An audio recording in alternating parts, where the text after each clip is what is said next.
Man, I told you not to make me cry, bro. All the things that he want for his son is the things I want for myself.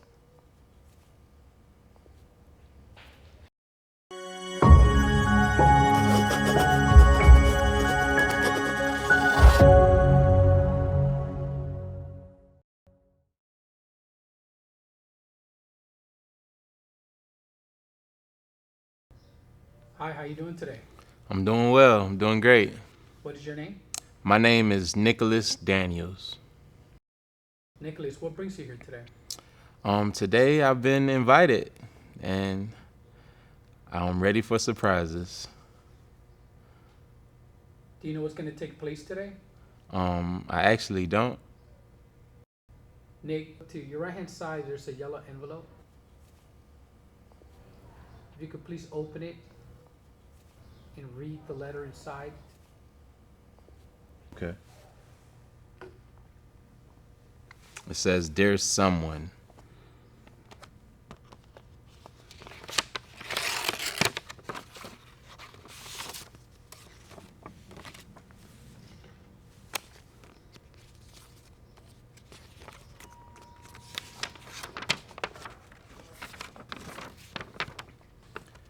Dear someone, I was called into the office to speak with my son's VPK principal. As funny it says VPK because today I just assigned my son a VPK. That's not a coincidence. That's crazy. I didn't know what to expect from the conversation that was about to happen. She sat me down and told me that a girl from his class innocently kissed him without his permission during nap time. They were found under the covers giggling. Out of nowhere, a tear came down my brown eyes. I was not expecting this type of emotion, but quickly I knew where it derived from. My son has the same age when I first lost my virginity. I was only 5 years old when two different women sexually abused me. Living in a fatherless home, my mom had to work extra hours to provide the essentials we needed. This, of course, led me to be babysat a lot. One afternoon, one of the babysitters asked me to come into her room. She undressed and asked me to touch her. Like a 5 year old, I didn't know what I was doing, but she coached me on every step. I kept this a secret from my mom because this woman told me it was our secret. It wasn't long after a different young woman did the same to me. This made me think it was completely normal. I thought this was the cool thing to do since these older women coached me into not feeling shame. This experience confused me and made me more curious. These two women shattered my innocence into pieces. I no longer thought about watching G.I. Joe cartoons. I didn't care about video games or playing outside with my friends. I saw my mind cluttered with pornographic scenes of that afternoon. This created an urge to experience more with women. I never thought that I would crave to have more sex at a young age. I grew up bragging about it throughout middle school and high school. Thankfully, when I was introduced to sports when I turned 9, I fell in love with the game of football and basketball.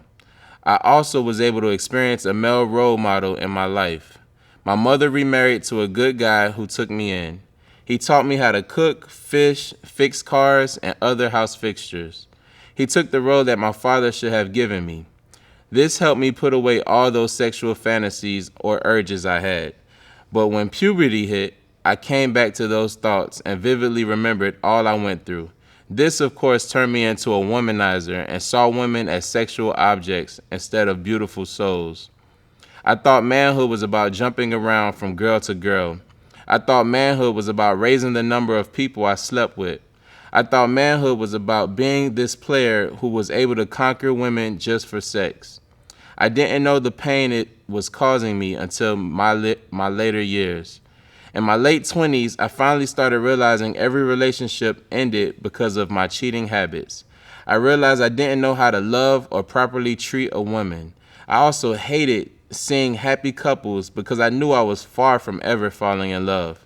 This led me to be somewhat depressed and added another layer of apathy towards women.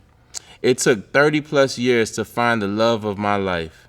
She knew of my struggles, walked me through with conversations, and sought marriage counseling. I can't tell you that it has been perfect. I still battle with my demons, but I have someone I can talk to and a community of friends and counseling professionals I can turn to help. I am now more aware of what a real husband and father looks like. A man who will be faithful and true to this one woman, and a father who loves his children unconditionally. This is why I teared up when I found out my son had his first kiss. I don't want him to experience 1% of what I went through. I want him to enjoy playing hide and seek. I want him to feel free to only think about sports and his family. I want him to live life as every child should live. Every time I see a story of a girl or boy experiencing sexual abuse, I cringe. Every time I hear someone sharing the same experience, I cringe. Every time I think of what I went through, I cringe. Thankfully, I can now freely say that I was a victim of sexual abuse and share with others that women are not the only ones who go through sexual abuse. Although this is a continuous fight to heal, I am free to give my family all of me. Sincerely, someone. P.S. Would you be my voice? It's powerful. I say it's powerful because that last paragraph I read about all the things that he want. Man, I told you not to make me cry, bro. All the things that he want for his son is the things I want for myself.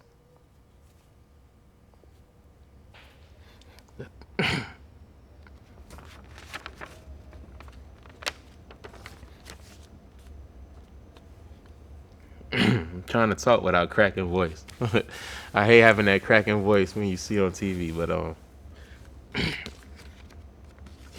all the things that he said in that last paragraph, I felt like I was talking.